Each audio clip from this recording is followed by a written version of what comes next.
ये RBI grade B DPR notification explainer का तीसरा वीडियो है और इसमें हम एग्ज़ाम स्कीम और सिलेबस के बारे में बात करेंगे। यानी कि जो डीपीआर का एग्ज़ाम स्कीम है वो कैसे एग्ज़ाम होता है, उसका सिलेबस क्या होता है, उसके बारे में थोड़ा डिस्कशन करेंगे, क्योंकि ये भी एक कंफ्यूजिंग टॉपिक रहा है, तो अलग से डिस्कशन करना इस पर जरूरी है। बाकी 2 वीडियो मैं अपलोड कर चुका हूँ, तो आप उसे चैनल पे देख सकते हैं, RBI grade B DPR 2022 playlist में। अब यहाँ देखिए, scheme of the examination for select scheme of selection for officer in grade B DEPR. तो हम डीईपीआर की ही बात करेंगे, डीएसआईएम की नहीं करेंगे, क्योंकि हमारा जो कोर्स है टीचमेंट का वो डीईपीआर के बारे में है, तो हम उसी के बारे में डिटेल में थोड़ा यहाँ पर बात करेंगे। तो सबसे पहले देखिए कि जो डीईपीआर का एग्ज़ाम होता है उसमें सबसे पहला होता है फेज 1, और फेज 1 में 120 मिनट्स का एक एग्ज़ाम होता है और वो 100 मार्क्स का होता है।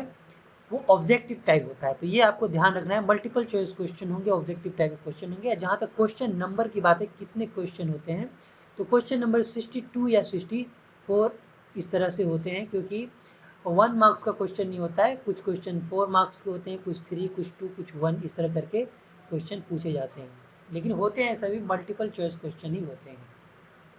उसके बाद जब आप इसे क्वालिफाई करते हैं तो आपको फेज पेपर 2 का देना होता है, जो कि डिस्क्रिप्टिव टाइप होता है। और ध्यान रखिएगा कि पेपर 1 और पेपर 2 दोनों का सब्जेक्ट मैटर इकोनॉमिक्स ही होता है। इकोनॉमिक्स ही होता है, और उसका सिलेबस क्या होता है बाद में हम बात करेंगे। तो यहाँ पे देखना है कि क्वेश्चन पेपर आपको कंप्यूटर पे डिस्प्ले होगा, और कंप्यूटर से देख के आपको क्या करना है, आंसर को अपने कॉपी में लिखना है। आपके पास पेपर होगा, उसको उस पर लिखना है, और वो 3 आवर्स यानी 180 मिनट्स का एग्ज़ाम होगा, और वो भी 100 मार्क्स का होगा। और जहाँ तक क्वेश्चन नंबर की बात है, तो इसमें 10 क्वेश्चन पूछे जाते हैं और 5 का आपको आंसर देना होता है, जो कि 2 पार्ट में होते हैं। पार्ट 1 में 5 क्वेश्चन होंगे, फिर पार्ट 2 में 5 क्वेश्चन होंगे, और आपको दोनों पार्ट से एटलीस्ट 2 क्वेश्चन का आंसर करना है। ऐसा होता है, हो सकता है ये बदल जाए, क्योंकि ये कहीं लिखा हुआ नहीं है। तो लेकिन जो पिछले एग्ज़ाम्स है बहुत बार उसमें ऐसा हुआ है, तो उसके बेसिस पे मैं ये बात आपको बता रहा हूँ। और पेपर 3 जो है वो इंग्लिश है, डिस्क्रिप्टिव टाइप होता है, और ये 90 मिनट का होगा। आपको कीबोर्ड से टाइप करके ही आपको आंसर लिखना होगा। ये जनरली जो इंग्लिश होता है आपका कॉम्प्रिहेंसिव एबिलिटी चेक करने के लिए, आपका इंग्लिश को लेकर जो अंडरस्टैंडिंग है, एडमिनिस्ट्रेटिव लैंग्वेज का हो, या फिर जो भी जब आप काम करेंगे डीपीआर में, उसमें जो लैंग्वेज यूज होगा जिस लेवल का, उसी लेवल को वो चेक करते हैं। तो इस तरह से 3 एग्ज़ाम होते हैं, और जब आप ये तीनों क्वालिफाई करते हैं तो आपको क्या होता है कि आपको एक इंटरव्यू में जाना होता है, और वो इंटरव्यू 75 मार्क्स का होता है। तो ये ध्यान रखिएगा कि इंटरव्यू एक 75 मार्क्स का होता है जब आप तीनों चीज़ें क्वालिफाई कर लेंगे। लेकिन इससे भी पहले एक चीज़ आपको ध्यान में रखना है कि आपको एक साइकोमेट्रिक टेस्ट भी देना होता है। यहाँ पे देखिए क्लियरली लिखा हुआ है, candidate shall be required to undergo psychometric test conducted by the bank before appearing for interview. No marks will be allotted for the same and will not form part of the selection criteria. तो psychometric test होगा, वो सिर्फ qualifying होगा, उसको आप सिर्फ qualify करना है इंटरव्यू के लिए। उसका कोई मार्क्स आपको नहीं मिलने वाला है, बस आपको क्वालिफाई कर जाना है वो टेस्ट किसी तरह। तो इसके बारे में हम कभी बाद में डिटेल से चर्चा करेंगे।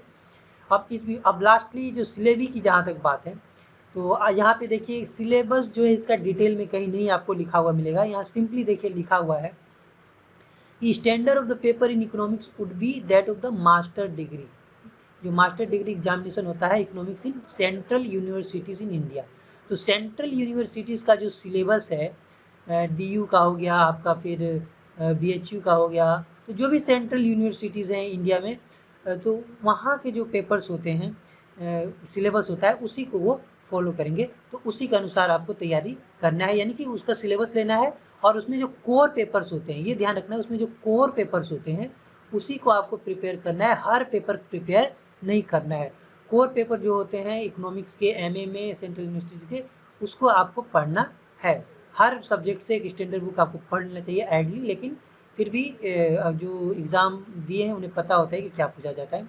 बाकी जो इंग्लिश का होगा वो पेपर, यहाँ पे लिखा हुआ है कि उनको बस एक मिनिमम मार्क्स उन्हें सिक्योर करना होगा इंग्लिश में जो बोर्ड प्रेस्क्राइब किया है। तो ये आप देख लीजिएगा, इसमें कुछ ऐसा नहीं है। वहीं सिंपली ये एग्ज़ाम का पार्ट है। मेन जो कन्फ्यूजन होता है वो इकोनॉमिक्स को लेकर होता है।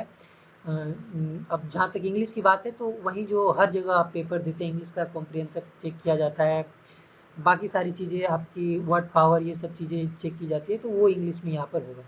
और बाकी इकोनॉमिक्स को लेकर कन्फ्यूजन रहता है, तो यहाँ पे मैं बता दूँ, एक ब्रीफली मैं बता देता हूँ, बाद में मैं डिटेल में चर्चा करूँगा कि क्या क्वेश्चन पैटर्न होता है, उससे आपको पता चलेगा कि किस तरह आपको तैयारी करना है। जैसे फेज 1 जो होता है इसका DPR का, उसमें आपको न्यूमेरिकल्स पे ज़्यादा फोकस होता है। ये बात आपको ध्यान रखना है कि न्यूमेरिकल्स पे ज़्यादा फोकस होता है फेज 1 में। तो जिस सब्जेक्ट से न्यूमेरिकल्स बनते हैं वो आपको करके जाना है।